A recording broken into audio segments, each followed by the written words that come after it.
अब नेपालमा अब विभिन्न किसिमको संस्कृति छ, त्यसमाथि पनि अब नेवार संस्कृति भनेको त असाध्यै धनी संस्कृति हजुर हजुर के मलाई हैन। हजुर यसमा सबै किसिमका चाहिँ नि सिपमुलुक कार्यहरू हुन्छ नेवार संस्कृतिमा, चाहे त्यो मेटलको होस्, चाहे त्यो लत्ता कपडाको होस्, चाहे त्यो काठको होस्, या विभिन्न औजार बनाउने कुराहरू किन नहोस्, वाद्यवादनहरू किन नहोस्, ती सबै चाहिँ नि एक हिसाबले नेवारी कल्चरमा विशेष गरिकन परम्परागत हिसाबबाट ढान्दै आएको चिज हो।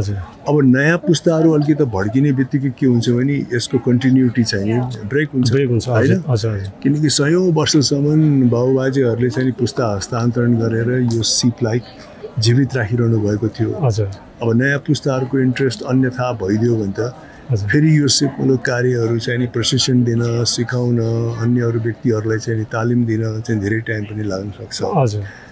त्यसले हामीहरूले चाहिँ नि एकदमै ध्यानमा राख्नुपर्छ।